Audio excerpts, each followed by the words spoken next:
Hello and welcome back to Vox Terra, and if you have not done so, please do subscribe to my channel and click that notification bell so you know when I put up a new video. And if you did that, you'll be happy you did today if you watched the earlier show on Squid Game. Squid Game, the Korean drama that depicts contestants caught in this gladiator-like setting of playing games that are childlike yet deadly in order to obtain a cash prize. And those contestants are put in that world out of their desperation, their economic desperations. So today we're going to explore the themes of anti-utopianism as well as anti-religiosity in media. Now, as we reflect upon these themes and explore these themes, I want you to reflect upon the nature of media ownership and the nature of media sponsorship within a consumer capitalist society.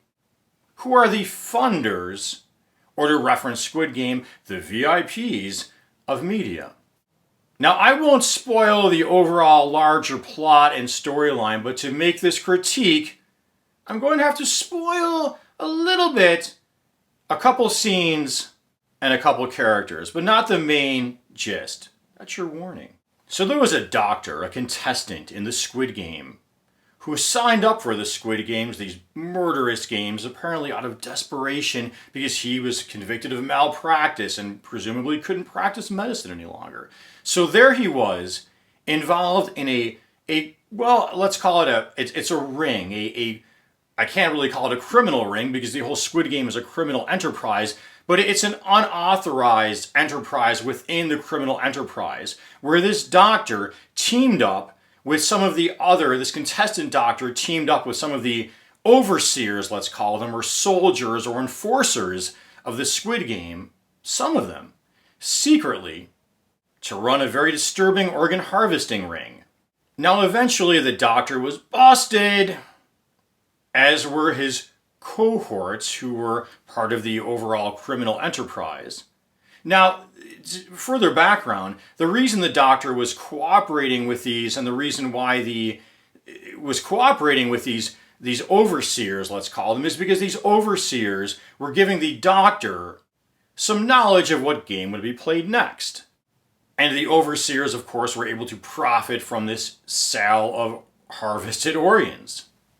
So when the doctor and his cohorts got busted by the master of ceremony, let's call him, of the Squid Game, when this master of ceremony came in there with his mask, everyone wears masks in the Squid Game, into the game room where the doctor was sort of battling or having an argument with his cohort, his collaborator, and the MC of the Squid Games was about to murder now this overseer who is part of this illegal, let's call it, enterprise. He said something like, and I'm going to paraphrase, but the exact words, the exact setting doesn't matter. It's this general theme of the quote that matters. He said something like, "I'm not going to kill you because you're selling harvested organs.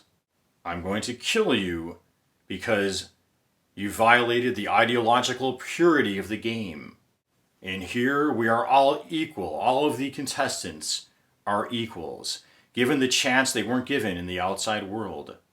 So this idea of ideological purity and radical equality was just sort of inserted into the script, in a script that was otherwise pretty darn critical of consumer capitalism. So when you use these terms like everyone here is equal, and ideological purity. Well, what does that sound like to you? That sounds to me like it's trying to sound like a communist or a socialist. And why was this line sort of forced in there into this drama, this Korean drama that was otherwise pretty critical? So put that aside now for a moment. Think about other media you might have been exposed to. And how often do you see this theme come up of somebody, some character has these ideological motives that are really good and benign, trying to make a better society, but really that character's the bad guy. In fact, if you could provide me an example, that'd be terrific, but I'll provide you with a couple from my murky memories. I remember a Godzilla movie, a recent Godzilla movie, where those trying to resurrect the Godzillas were doing it because they wanted to protect the earth from man's destruction. So again, here, those people trying to protect the earth from man's destruction were actually the bad guys. Similarly, there was a movie with Samuel L. Jackson where he played a mad professor who was trying to, again, protect the earth from global warming and was secretly planting a virus to wipe out a major swath of the human race. So there, someone trying to protect our earth is actually a bad guy. Most American students, if they're in English classes or advanced English classes, will read the book Animal Farm, where the animals rise up to stop their oppression from the farmer, but the animals in charge, who sound an awful lot like communists, making everybody equal, calling each other comrade, turns out they're really the bad guys and they're hypocrites, and you're actually worse off with them than you were with the farmer. So the message being sent to those who are critical of our system is, yeah, this system's got its problems, but people trying to change it are even worse. So don't try, just get your job, make your money, call it a day. The other theme we often see in media is portraying religious individuals as hypocrites. So here there was a character, a contestant, who was praying all the time, very piously praying all the time. Well, there was another character or contestant who was really annoyed with that character and giving him a hard time.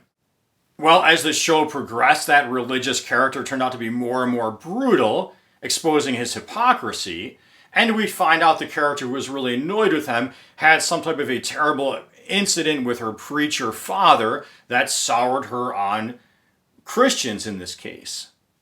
Well, now while many Christians and leftists see themselves as opposed, that's not entirely true. In one way, we could look at the Bible as actually overlapping the right and the left. But the ways that it overlaps the left in terms of its criticisms of our capitalist system are generally downplayed. In fact, just to come back to that anti-utopian theme, I remember Pat Robertson, host of the Christian television channel show called the 700 Club. When I was a child watching that show, I was really troubled to watch one of Pat Robertson's episodes where he described what the Antichrist would be like. And he said the Antichrist will come in the name of peace and uniting nations and that type of thing. Well, I found that very troubling because here again, the theme of someone wanting to bring a better world is actually the bad guy. But yet here we're going to overlook nationalistic politicians who are promoting the military-industrial complex, promoting war and conflict. We're going to overlook them, but we're going to focus on someone claiming they're for peace as the bad guy. Now back to where Christianity, religion, or in this case Christianity, offers a criticism if people actually read the Bible of capitalism. Well, there's a few lines where Jesus really emphasized that. One, Jesus kicked the money changers out of the temple. Jesus said you can't, or was quoted as saying, you can't serve two masters, both money and God. Another, when the rich man came to Jesus and said, Jesus, what else must I do to attain the kingdom of heaven? Jesus said, you must give all of your wealth to the poor. And the rich man walked away despondent.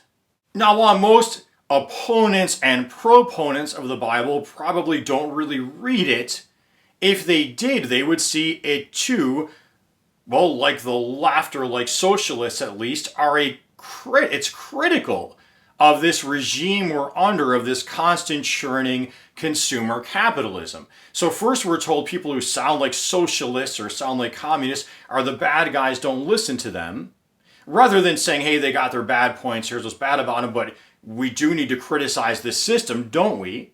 And then we're told, so don't listen to them. So next we're told, well, where are you left to go? Well, maybe I'll go to religion. Well, you know what? They're hypocrites. So don't listen to them either. So those who are challenging or questioning our system, the theme often promoted in media is there's really nowhere to go.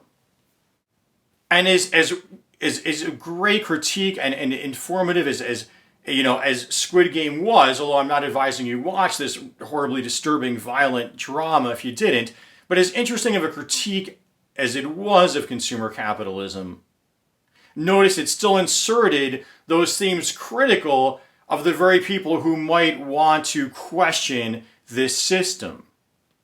And again, where does the funding come in for movies? Where does the funding come in for television? Where does the funding come in for all of our media? Well, hey, I hope you found this one thought-provoking at the least. Comment, like, subscribe, click the notification bell, and until next time, peace be with you.